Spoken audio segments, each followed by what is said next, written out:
It started with a sound soft, rhythmic, and barely loud enough to stir me from sleep. At first, I thought it was just the wind brushing against the side of the cabin, or maybe the creaking of old wood settling under the weight of time. But when I sat up and peered out the dusty window facing the lake, I saw them, ripples. Perfect, concentric circles gliding across the water as though something had just emerged or submerged. The moon hung low over the black water, a dull silver eye that watched without blinking. I stared out at the lake for a long time, trying to convince myself it was just a fish, maybe a loon taking a late-night dive. But the ripples didn't stop. They pulsed again and again, always from the same spot. And each time they grew a little wider, a little closer to shore. This was supposed to be a quiet weekend away, just me and my younger brother, David. A break from the city. No phones, no neighbors. Just the hum of nature and the serenity of the lake. But as I stood there at the window, skin prickling with a kind of ancient fear I couldn't place, I felt anything but serene. I whispered David's name, but he was already awake, sitting upright on the couch bed, staring at me with wide, sleep-drenched eyes. "You hear it too?" he asked. His voice trembled not from the cold, but something deeper. I nodded, unable to speak. Outside, the ripples kept coming, even though the lake was still, even though nothing was supposed to be moving. The next morning, I convinced myself it had been a dream, maybe a trick of the light or an overactive imagination stirred by the eerie stillness of the woods. That David was quiet over breakfast. He kept glancing out the window at the lake, his spoon idling in a bowl of soggy cereal. "Don't laugh," he finally said, "but I think something was watching us last night." I didn't laugh. Instead, we walked down to the dock after lunch. The sun was out, the air warm and clean. It was the kind of weather that should have made the water sparkle. But the lake looked wrong, murky, flat. The surface held a strange stillness, like it was waiting for something, or hiding it. Then David froze beside me. "There," he whispered, pointing toward the reeds near the far end of the lake. I followed his gaze and saw nothing, but he swore he'd seen a shape tall, pale, and just under the surface, like someone standing motionless beneath the water. That night, I didn't sleep. I sat near the window again, my phone flashlight resting beside me. At exactly 12:07 a.m., the ripples returned. But this time, they were closer, and in the soft moonlight, I saw what David must have seen. A face not quite human, bloated and pale, eyes wide open but lifeless, staring up at me from just beneath the surface. It didn't blink, it didn't move, but I swear it knew I was watching. And it wanted me to come closer. The next day, we tried to leave.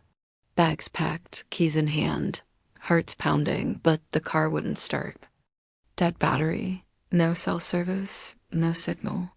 We were stranded like characters in one of those stories you never think could happen to you.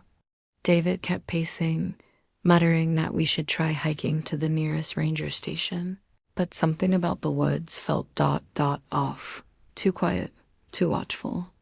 We decided to check the old rowboat tied to the dock, maybe paddle to the other side of the lake, where there might be a signal. It felt stupid, reckless, but staying felt worse. As we untied the boat, David stopped. His foot had nudged something half buried in the shoreline mud. We dug it out a metal box, rusted shut. We pried it open with a flat rock, and inside were water-damaged Polaroids. Dozens, all of them taken at this lake.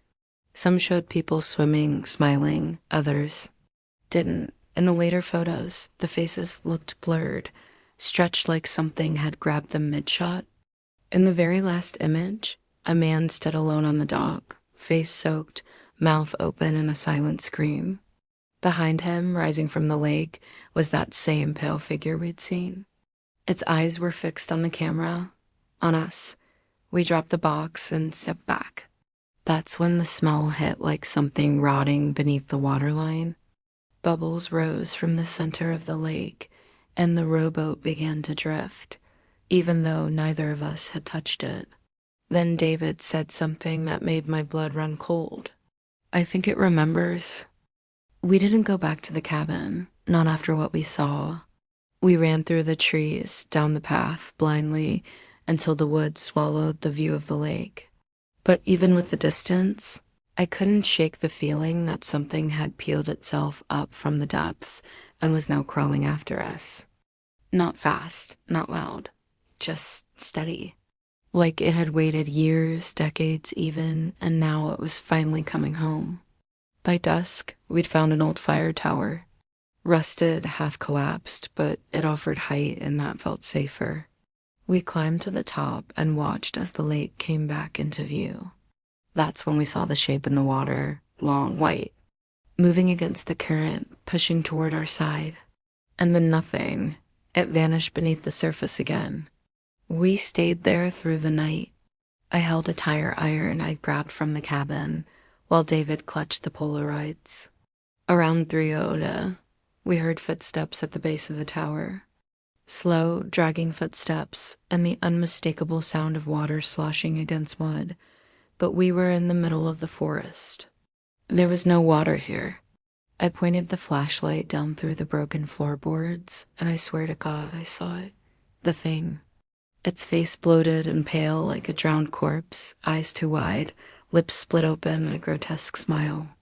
Its arms were long, knotted with rot and weed. And in one of those hands, soaked and dripping, it held a Polaroid of us.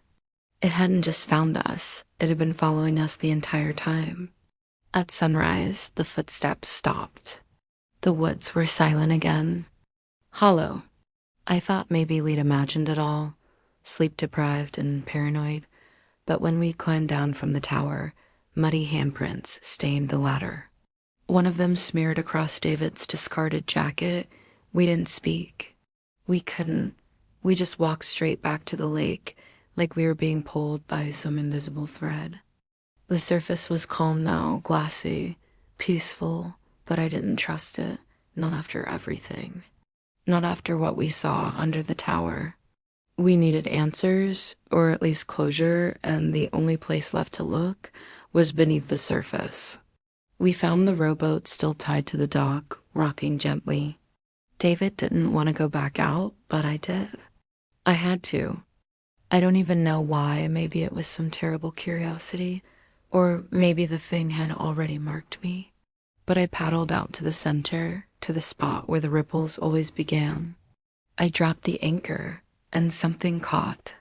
Not on the lake bed, on something soft. I pulled, and the water changed, grew cloudy. A shape floated up, a body. Decomposed, mouth open, eyes gone. And around its wrist, still clinging to torn flesh, was a plastic bracelet, Lakewood Behavioral, patient 0046, do not release. There were more down there, dozens, all weighted, all forgotten. Someone had been dumping patients here, hiding them. And something had taken that pain, that rage, and grown into something else, something that lived and remembered. I screamed, but it wasn't fear, it was grief, because I understood now. I wasn't the first visitor this thing had watched. I was just the first one it let leave,